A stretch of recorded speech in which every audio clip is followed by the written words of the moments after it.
Right, whenever you're ready, Eugene. I think I have the recording set up. And I think, well, we're just missing like 2 people, but there may be a while is a problem. Okay, I think I'll make this a start. Hey everyone, I'm Eugene, going to give a seminar on extensions. I think honestly, the thing with extensions are that they're some of the most different parts of PvP debating compared to what you might be really familiar with in 3v3. And I think you guys, having already done a debate, might have already seen that. So I want to go through, just give a series of tools on how to construct and generate extensions, and then also run through a bit of extra stuff after that. Basically, a little bit of a sneak peek as to what I want to get into is much more about the kind of mindset on how to actually execute extensions efficiently, and then also beyond that on things to improve, and how do we get beyond just like having an extension to now running an extension that more consistently is going to win you debates. We'll go a little bit further than that. So let's just get into the basics. I think people always forget that debating is more than just like a series of tools or a series of concepts. Genuinely, a big part of writing good extensions is having the right mindset for extensions. And I cannot stress enough, there is something very profoundly sad, but it happens to every single time. Like one of my first PvP debates definitely happened to me, is we ran something that was derivative and basically instantly got lost in that debate. So you have to be super, super careful when you're closing half on running an extension that is novel and is different and isn't derivative, because it is going to make you very sad. Sometimes you have really excellent explanations, really good argumentation, but if it's timed a little bit too similar to what your openings already run, it might just simply be a full waste of time to deliver it. So, cannot stress enough that the big mindset attitude that is essential for running extensions is, how do I make this new? How do I make this different? How can I be as non-derivative as possible? I cannot stress enough how important this aspect is. The other really big factors in closing is you want to write your cases a little bit differently. It's not just what are the big arguments of the debate, it's about predicting how the debate will follow through. And a big part of the skill of writing good extensions is knowing what is likely to be taken by your opening and what is likely to still have room for you to flesh out in closing half, and to then allocate your time accordingly to that. And the other really big mindset differences is the stuff I've written at the bottom there. There's, I think, a really memorable debate to me a couple of years back, which was, someone got up there and was like, I have 6 extensions, and I immediately thought they almost entirely lost the debate. Because your credibility instantly gets shredded of, in 7 minutes, how can you possibly deliver 6 extensions to completion? This is one of those times where you need to be selective at closing, you need to be surgical and pretty smart with the analysis you're running. Typically, you're talking at maximum 2 extensions, but that's not a hard and fast rule. The really important thing is, I need to do these justice. They need to be new, they need to be complete on their own, and I think that is a really important mindset that you have to adopt at closing. A smaller amount of smartly positioned argumentation that is weighed to be more important than the contributions at opening. Onto what an extension actually is then, but I cannot stress enough, this mindset is essential before we even start talking about the actual extensions themselves. There's 4 different types of extensions. The 2 main ones is a breadth extension, which is an entirely new set of argumentation, and depth extensions, which is a new series of analysis and new contributions to an existing argument in the debate. I'll talk a little bit more about framing and rebuttal extensions as well, but I want to flag that these are really starting to get your extensions of last resort over your bread and butter extensions of the first 2. So let's start with these 2 first. Breadth and depth extensions. On breadth extensions, what this basically is your opposition has missed an argument of the debate, or more frequently, it's that they have limited time. There's only 15 minutes prep, they only have 14 minutes of actual speeches, which means they simply won't get to what is often either a more longbow argument, or it's more innovative or more creative type of argument that otherwise might have received less attention in the debate. This is your bread and butter. Like opening is largely centered around 1 or 2 claims. We're going to add a 3rd claim and explain why this 3rd factor in the debate might be the most important. So the last motion that you guys just did, you might have a question in that debate about finances and whether as an artist this will undercut your profitability. There might be another argument though about what this artist might care about. It might be about their fans and about that loyal, devoted support from that group of individuals.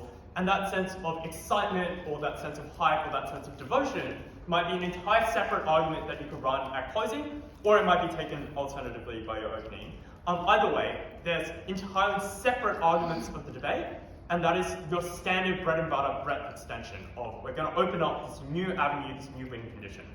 I want to stress, and what often happens is turf burning, or as I like to describe it, more as mowing the lawn at opening, where they're going to touch on some of these arguments, but not do them true justice. So what very frequently happens is your opening might say one or two one-liners or maybe give half a minute of an explanation about why this might be more profitable, but they won't do it its full justice and fully step through that argument. You need to be careful of that at closing, but I would still describe this as a breadth extension. It is when you're really stepping through and giving the actual argument where the adjudicator otherwise would not have credited the material very significantly at opening. And that is different to a depth extension, which I'll talk about now, in very kind of subtle ways. So a depth extension is where your opening has already taken an argument, but they've missed some key parts, whether that is key analysis or key characterization, or some facet that means that the argument just is less persuasive than it should be. And you as closing have recognized that weakness, and you're now stepping it through.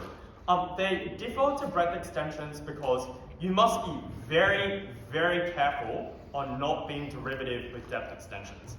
The key metric you want to consider is where does your opening end, how much have they said, and where do you guys begin, what are you adding on top of that? What will very frequently happen is in case prep, you've got like maybe 4 different reasons why a certain claim is true.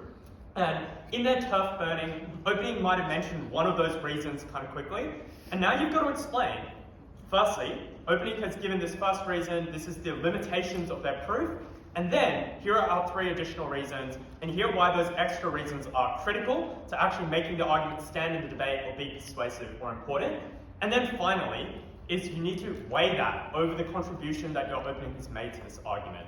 I think what very frequently happens is teams will add an extra reason on top of their opening, but they will never receive the credit of this argument being a genuine depth extension that has been a meaningful contribution of their team, because it just seems like kind of tacked on to what their opening has already said.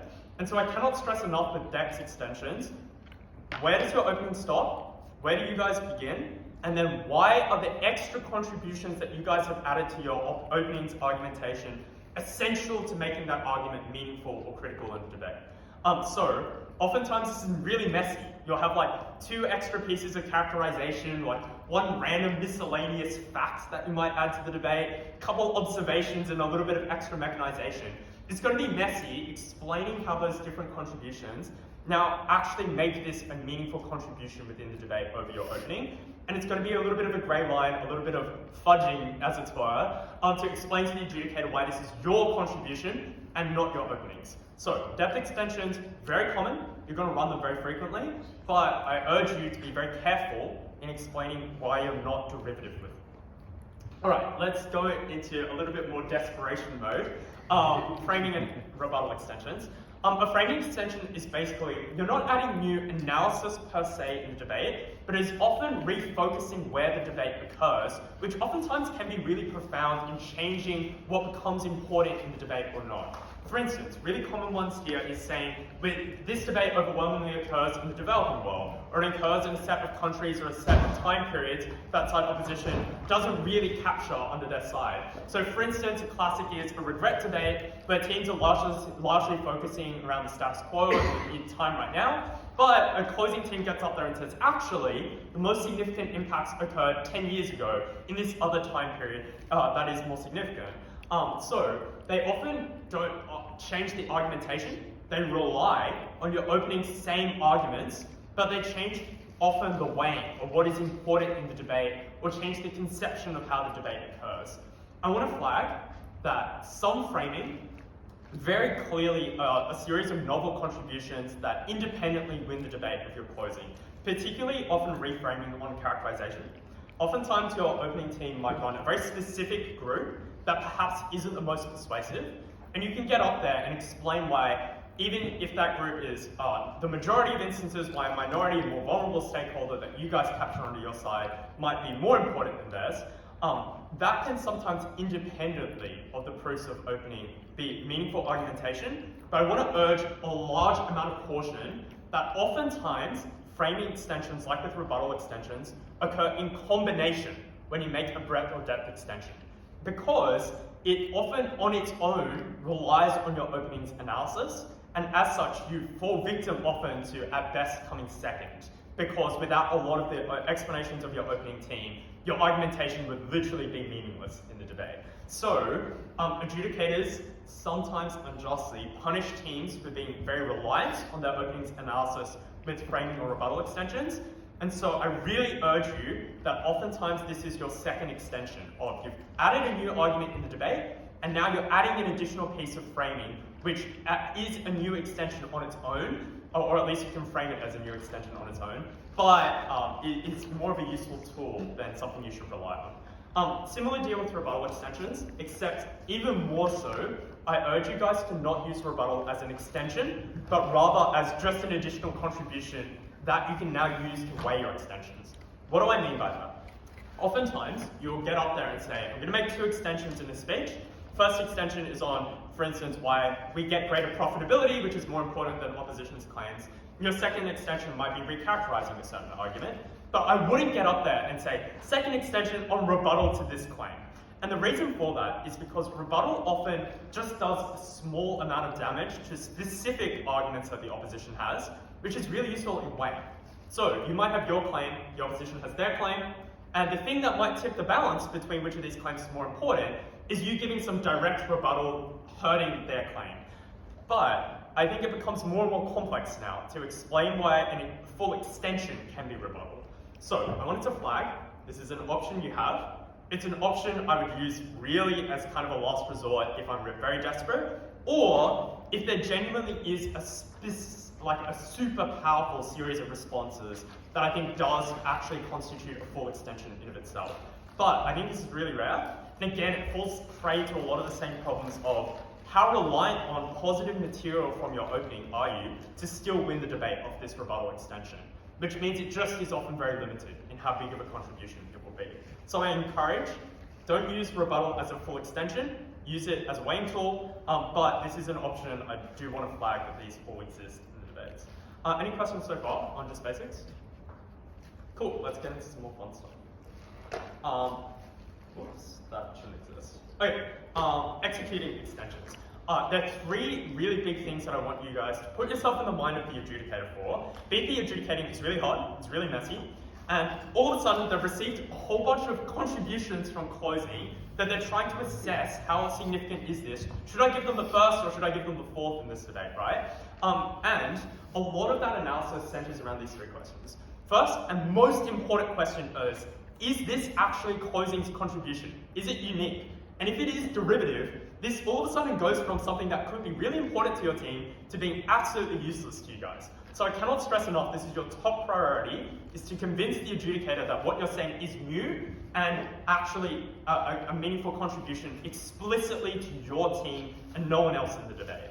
The second really big question you have to ask yourself as an adjudicator is this actually more important than what opening has provided? So what often happens is closing will add like one additional mechanism to stuff that was already said by opening. Then an adjudicator has to ask themselves, well, is this argument already sufficiently proven by opening?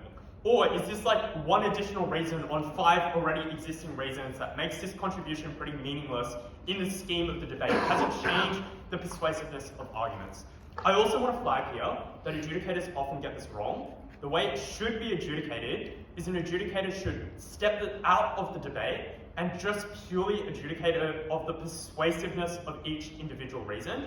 But what often happens is, if your opposition is perhaps not very strong or hasn't rebutted this specific argument, even if it was made a bit weakly, what often happens is an adjudicator was like, oh, opposition didn't really respond, the argument's still standing in the debate, therefore your additional reasons, even if they're really persuasive and really good reasons, were not needed in the debate.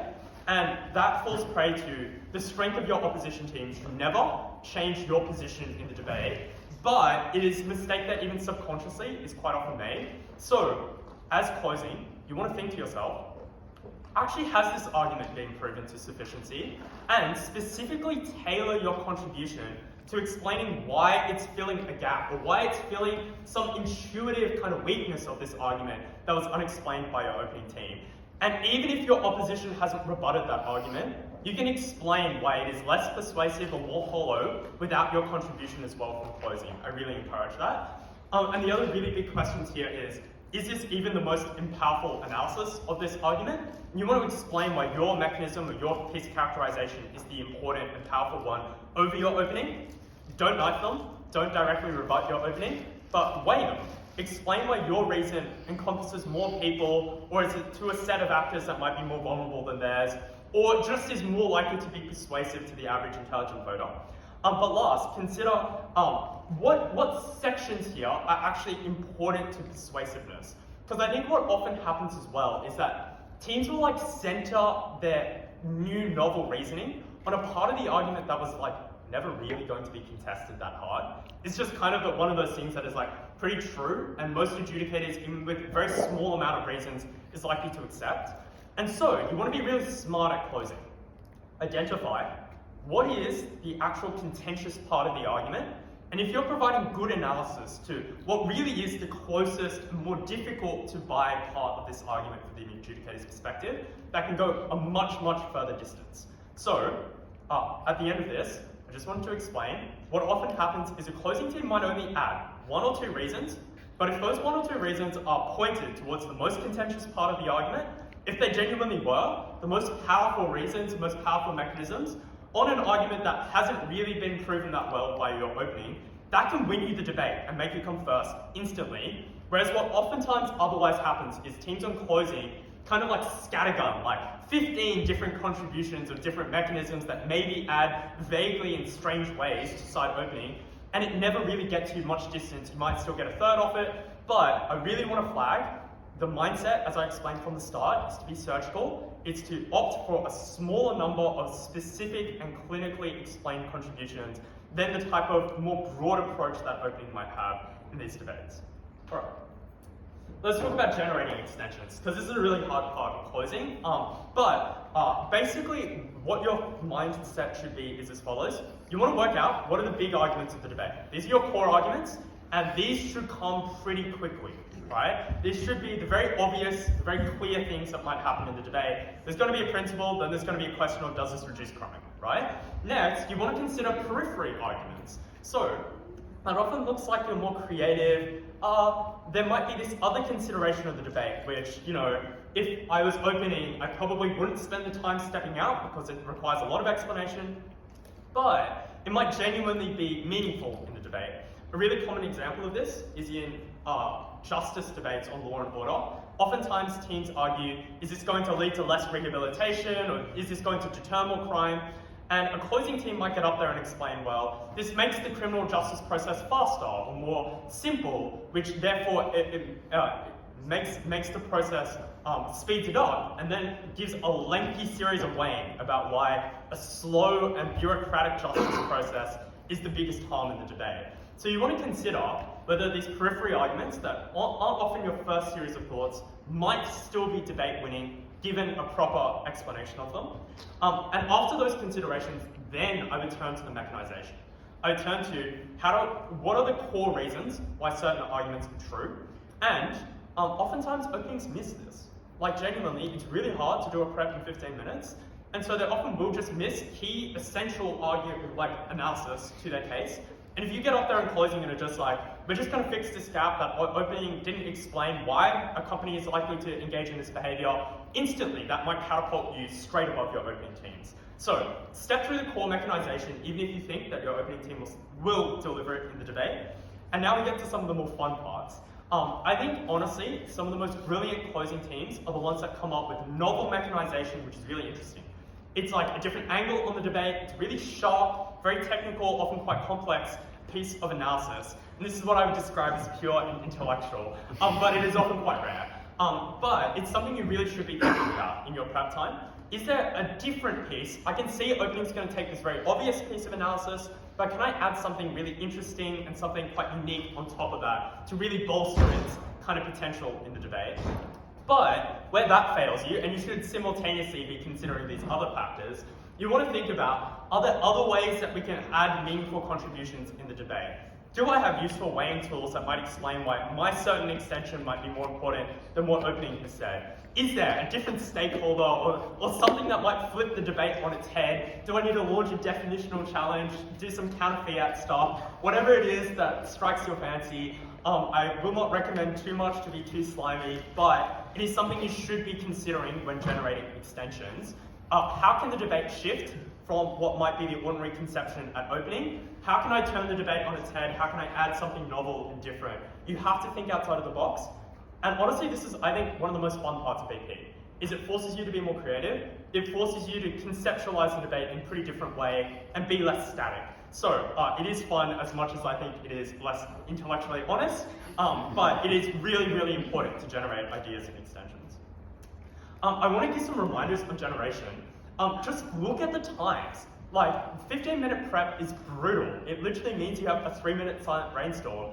But by closing, you've had like almost half an hour of speeches, which means almost naturally, you're going to think of a lot of ideas as the debate is going on. Of course, because different opening arguments is going to clarify your conception of the debate, and it's going to trigger your brain to like come up with some different responses and totally new extensions. And what that means is, you must be flexible at closing. Talk to your teammate and your whip and your member and work out, actually maybe that thing in prep was totally the wrong direction, we need to change entirely to this. What often happens is you might realize that the debate has radically not gone the way you expected it to go. And what that means is you're generating extension now on the fly. And that happens, and you should embrace it, it's BP. And what that means is you do need to constantly be thinking to yourself, not just what is the debate currently, but can I generate more extensions literally as speakers are making arguments that I also need to rebut and think of responses to? So part of the fun of generating extensions is it will happen during the debate more so often than it will happen in prep as well. All right, let's execute on these extensions. What are the key things to actually ensure that your extension goes anywhere? The first thing is, I recommend strongly to explicitly weigh your extension against each team in the debate. Why is your extra reasons beating your opening? Why is your novel contribution in the debate beating the opening of the opposition and the closing of the opposition team if you're at that point in the debate? It's really important to be explicit to each contribution that each team has made. Be smart about this. Sometimes you'll notice a team just doesn't have much of a contribution in the debate. Still explicitly weigh against that team, but allocate less time to it. So just be smart with this, but I cannot recommend enough. Don't weigh broadly and generally, weigh explicitly against each individual contribution from each team. And again, be efficient with this. Sometimes the same piece of weighing will explain why you come up over the entire opposition bench, and you can be efficient and explain why this beats the entire opposition bench in that way. Next, be crystal clear on novelty. So often what that will look like is what I described at the very start. Where does the opening team end and where do we begin? But I think additionally, it is often about language. It's about not using the same words as your opening team. It's about making the title sound very different. And these are the types of things that sound a little bit silly and a little bit dishonest, but genuinely, if you just sound quite similar to what your opening team is saying, even if it is new argumentation, you're putting that additional work on the adjudicator to delineate those factors. And that's just like not something that is favorable either to your speech or to the outcome of the debate. So I cannot stress enough, be as explicit and as overt as you can be about making your stuff sound as novel as possible. And also, if you are being derivative because you literally have nothing, you're gonna wanna do that as well. And I think one of the last things is, yes. Just a quick recap on some of the stuff I mentioned earlier. By explicit, I literally mean I have two extensions in the speech. You don't need to say this is a breadth extension or whatever, but you should flag using your language what the type of extension it is. So you might say, we think side opening opposition hasn't proven this central claim in the debate that well, we're going to add these three broad reasons on top of what they're given. You might say, I think that the characterization that our opening gives here is too narrow, that actually this applies to many more people due to these two reasons. Those are the types of language you might use to explain your novel contribution very explicitly and very clearly. I cannot recommend enough. In the same way you wouldn't get up there and say, I have 6 extensions, you also wouldn't get up there and just like start speaking. Like, you want to be clear about what are your extensions explicitly and overtly. The next thing is, yeah, I've already talked about new language, is on EPLing. So what often happens is your opening has a lot of the same ideas, and by EPL I mean to English primary language them. And by that I just simply mean it's often re-explaining stuff that your opening might not have done super well in more clear language, in language that actually makes it persuasive to the adjudicator. And this can be very slimy. I don't mean it to be in a kind of like malicious way of like trying to claim stuff from your opening that's actually their stuff, but sometimes that does get adjudicators. I mean it in a more honest way, that genuinely actually making an argument ring true to an adjudicator and be persuasive because of the clarity in the language that you're using is a valuable contribution in of itself. And so when you're giving particularly depth extensions, if it's only at closing that an adjudicator begins to understand this argument, begins to think it's meaningful in the debate, even if some of the analysis is already given at opening, that is a genuine, novel contribution that is meaningful. So I cannot stress enough with delivery that actually use your time, you have a huge amount more time, to give the proper clarity and the proper justice to these arguments, even if your opening has touched on them a little bit. Onto some extension stuff going a little bit above and beyond. 4 things that I wanted to mention just to wrap up this seminar. One is that member has to be one of the most high stress positions in BP. And the reason is because they often are making a strategic decision about what extension am I going to run, what strategic pivot am I going to take, and that decision in a split moment as you're having to think about how do I respond to this deputy leader of the opposition speech can often mean our team gets a 4th and our team gets a 1st, if it's the right decision or the wrong decision. So there is a lot of pressure on member, pressure not just strategically, but also because member is a really time-tight position. You have to give extensions, you're also expected to give 1 or 2 responses that are really powerful or doing damage to the other team, and you want to coordinate that with your whip, so your whip doesn't realize, oh, that's the extension we're running, the moment that you start speaking in your speech. And it helps a lot with getting the team cohesion right, and your whip being on the same page as you. So, there is a fair bit of pressure on member, but don't forget that you can talk a lot to your whip, you're going to talk a lot through the debate, and you have heaps of time compared to your opening. Like, the pressure on your opening is the fact they have a 15-minute prep, the pressure on closing is the fact that they just have to do so much in the debate. Next is, do not underestimate how meaningful individual contributions are, even if they do not comprise an extension that will overtly win you the debate. Oftentimes, it is small things, like the examples that you use that bring a debate to be much more realistic or grounded. It's the specific direct rebuttal that takes the sting out of an opposition argument, or it's the really lovely language that like brings an argument to life that are some of the actual meaningful contributions, even where your analysis is a little bit dodgy. So, don't forget, both as an adjudicator, these are valid contributions, but as speakers, that your job of delivering an extension is not just the like, here are the 2 reasons, it's all the packaging that surrounds that is also a meaningful contribution in the debate that might tip it to actually be persuasive or not to an adjudicator. And the last thing is on adjudication, because it is really, really hard to adjudicate BP debates, and as a debater, you should be fully taking advantage of that. And I mean this both in a malicious sense and in a more benign sense. Genuinely, there is a very strong recency bias in BP, and as closing teams delivering extensions, this strongly leverages in your favor. What very frequently happens is analysis at PM gets repossessed by members of government purely because they happen later in the debate, and adjudicators have largely forgotten. And it feels really rough as an adjudicator to be like, that 1 minute that PM spent on this analysis means the entire extension is derivative. So it takes some boldness by adjudicators, and adjudicators do need to be honest to themselves, how new is this, can I credit it, and can I partially credit some parts or not? But at closing, this provides you an opportunity. Oftentimes, your opening will say one-liners or touch on certain arguments that you were going to make, and now you really have to convince the adjudicator it is yours and not your openings, and you should use recency bias to your advantage in this front. But the last thing is closing teams often pull out some real sneaky ones by simply doing some really shoddy way. And by that I mean, they can say stuff that is like, you know, the average intelligent voter might be like, oh, I don't know about this one. Like, classic ones is weighing nuclear war, particularly high in debates or those type of things. But because opening can't respond with any type of weighing of their own except for a POI, it really limits their ability to challenge your weighing. And as an adjudicator, oftentimes are very scared to be very interventionist on the types of weighing you're giving. So, even if your argument is less important, pretty obviously, than your openings, if you do a really good job of selling why it might be theoretically more important, it increases the burden on the adjudicator to intervene against you as a closing team. And I think that is really important as a closing team, that you want to focus on this weighing, even if it is a little bit dishonest or a little bit shoddy, because it is actually very hard for your opening teams to challenge it.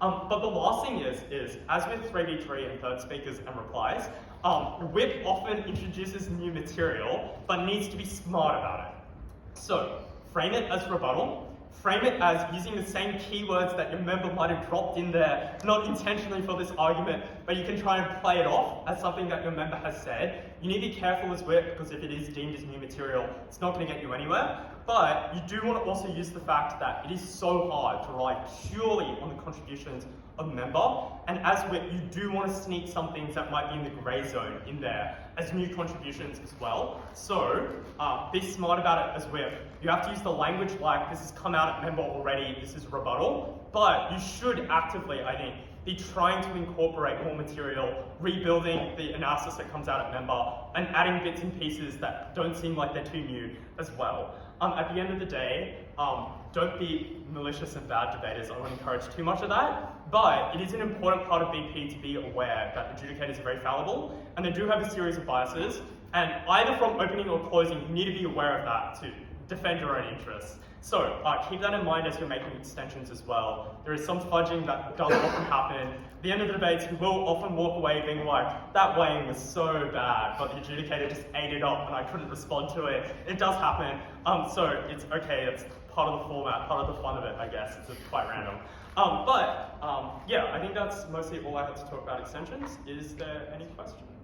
Oh no, never mind. I have one more thing, which is on what to practice from here. Takeaways. Prepping 15 minutes is really hard. You'll get better at it. But what I started this presentation on being like, you want to predict the debate. You want to be able to walk in there and be like, OG is going to run this, OO is going to run this, here's what our contribution is going to be at CG, here's how that contribution is going to beat out the likely CO contribution. That is the dream. And in 15 minutes, that is really, really challenging, but it is something that you should strive towards. This format, particularly with extensions, rewards creative thinking. You will get really novel and really interesting arguments, and the better you get at that innovation and thinking outside the box, the more successful you'll be at closing. Just don't be too innovative that adjudicators now look at your extension like, oh, like this doesn't make any sense. So you've got to moderate it, but it really does reward that creative thinking. And that goes hand in hand with the type of language you're using. It is a very different format, and what that encompasses is not just new roles and new responsibilities and new priorities on weighing and impacting, but also it really does encourage you to use new language. You have to actively think about, as WHIP, is this stuff that is going to sound new, or is it stuff that I can play off as what my member has already said? And similarly, as member and as WHIP as well, you need to think to yourself, will this sound too much like my opening? Is the adjudicator going to look at this material like, oh, maybe it's derivative? When with a different set of words and a different set of choices, I can make it sound entirely unique. A large part of this is about your choice of words as well. So I really encourage, there's a number of skills there that are very challenging, but it is what makes BP, I think, very different and very fun. So yeah, if there are any questions, I'm happy to take them now.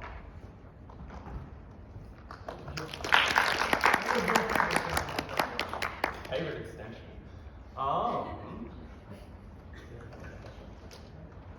Ooh, that's a hard one.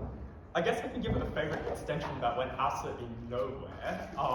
So there was a debate on what was an illegal piracy site in the US called the Silk Road, and the US, the FBI or something, actually seized this website, and the debate was whether they should like maintain its operations secretly and to like, you know, try and catch more criminals or not. And we ran an extension being like, here's how it empowers the Taliban and other forms of drug making in the Middle East. In true desperation.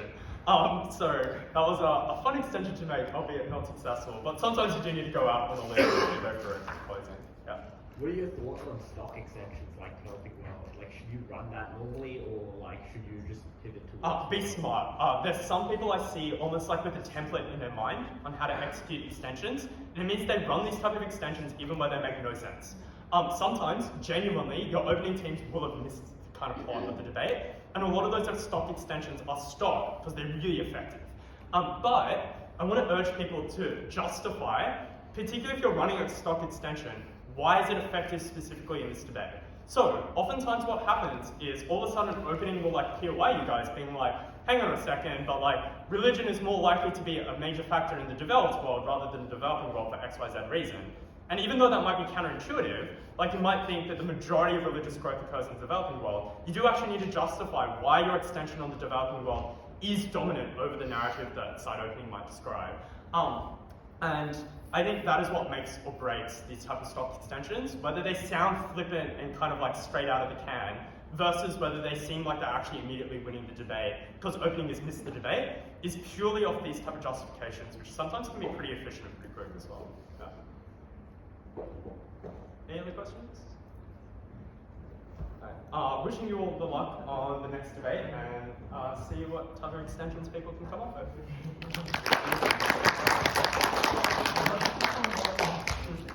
Right, I'm corrupt, so this is my rules.